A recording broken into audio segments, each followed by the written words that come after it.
Mateus capítulo 7, versículos 22 e 23, que diz assim: Muitos me dirão naquele dia: Senhor, Senhor, não profetizamos nós em teu nome, e em teu nome não expulsamos demônios, e em teu nome não fizemos muitas maravilhas? E então lhes direi abertamente: nunca vos conheci, apartai-vos de mim, vós que praticais a iniquidade.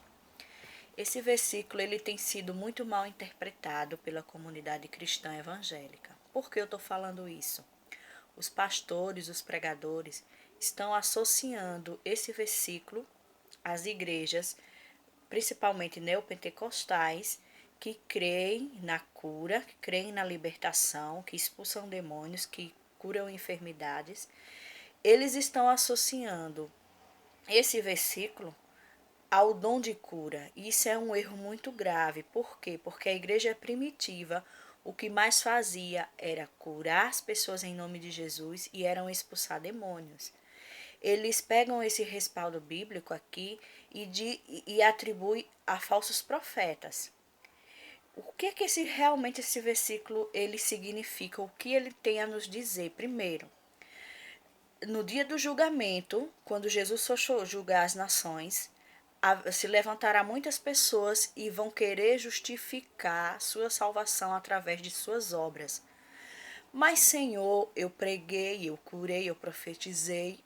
Dizendo isso, o que é que eles estão dizendo? Jesus, eu fiz isso e isso, eu fiz essa obra, eu fiz essa obra. Eles querem ser justificados pelas obras que fizeram. E a gente sabe que a salvação não é justificada por obras, mas pela fé. O que é que eu vejo nesse versículo? Realmente, essas pessoas, esses cristãos, eles curavam, eles profetizavam, só que no meio do caminho muitos vão se desviar, muitos vão cair em pecado, muitos vão sair da presença. E vai chegar um dia que eles vão morrer nos seus pecados. E Jesus disse: Olha, apartai-vos de mim, que eu não vos conheço, vós que praticais iniquidade é pecado. Então, há duas vertentes aí. Primeiro, é aquele cristão que Deus não tira dom de ninguém. Tem muita gente aí com o dom, mas vivendo em pecado. E segundo, são aqueles que um dia foram muito usados por Deus, se desviaram do caminho, morreram em seus pecados e vão querer no dia do julgamento se justificar por suas obras. E ninguém vai ser salvo por obras, mas por fé. Então, esse é o grande erro. Eles estão querendo atribuir esse versículo a pessoas que curam, os chamando de falso profeta. Falso profeta são as pessoas que distorcem a palavra de Deus, impedindo o caminho da salvação. Não tem nada a ver. Tem gente que não cura, não expulsa demônio, mas é um falso profeta, porque distorceu. São as chamadas seitas, né? Tem muita seita criada pelo homem aí. Isso são falsos profetas, são ensinamentos de demônios. Então, esse é o grande erro que eu estou vendo nessa geração, em questão dessa passagem, atribuir pastores, pregadores, irmãos que curam, que expulsam demônios a serem falsos profetas e utilizarem esse versículo. Esse versículo não tem nada a ver com isso. Esse versículo lá em Ezequiel está dizendo: se o justo praticou sua justiça ao longo da vida e no final da vida praticou pecado, ele vai morrer nos seus pecados. E se um ímpio cometeu injustiça, pecado, e no último momento ele praticou a justiça, ele vai ser salvo. Então vocês devem analisar o que a Bíblia diz. Está havendo um grande equívoco. Eu vejo aqui nas redes sociais, muitas vezes irmãos e igrejas, que eles metem o pau aí, criticando os homens de Deus que curam em nome de Jesus. Gente, falso profeta não pode curar em nome de Jesus. Eu já vi médio curar em nome de doutor que já morreu. Eu já vi santos, pessoas curarem em nome de santos. Eu já vi demônios curar em nome das entidades deles, as pessoas curar em nome dos demônios, das entidades, mas falso profeta não cura em nome de Jesus. Só o poder, a unção de Deus para curar em nome de Jesus. Porém, se essa pessoa se afastou dos caminhos de Deus, ela vai ser julgada. É aí que entra o versículo: o grande julgamento do trono branco.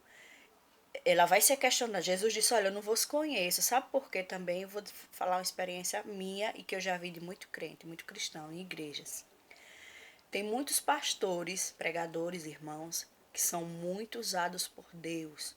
Tem unção, curam, fazem isso e aquilo. Só que tem um porém. Se você bater na porta da casa deles pedindo um prato de comida, ele vai dizer que não tem. Eu digo isso porque aconteceu comigo. Eu bati na porta de um pastor certa vez, não literalmente na porta, eu quero dizer que eu pedi ajuda a esse pastor e ele simplesmente disse que não podia me ajudar, que não tinha. Gente, ele com carro bom, com casa boa, mas ele me negou ajuda. Com certeza deve ter negado a mais gente. Vai ser. Aí eu vou intercalar, eu vou unir esse versículo com Mateus 25, onde Jesus disse: olha, eu tive fome e não me deste de comer, tive sede e não me deste de beber, estive preso e não fosse me visitar. Tem muita gente aí usada por Deus, aí com os dons maravilhosos, mas para Deus não fazem isso não. Não ajudam o próximo em nada. Não vão nos presídios, não vão visitar um irmão que está em casa. Eu vejo muito irmão com depressão. Os irmãos não vão visitar. Eu vejo muita gente passando uma necessidade financeira terrível. Eu digo porque estou passando e já passei muito. E eu levei muito não na cara, muito não de pessoas que são, entre aspas, idolatradas no meio evangélico, são tidos como grandes pastores, grandes pregadores e homens de Deus. Mas no íntimo eu sei que eles não são, porque quem tem a unção de Deus se compadece com a necessidade do seu próximo. Não existe isso de você arrastar multidões através do dom que Deus dá e você virar as costas para um necessitado. É por isso que Jesus vai dizer que não conhece os tais. E realmente Jesus não conhece. O mundo, a igreja pode idolatrar, conhecer, mas Jesus não.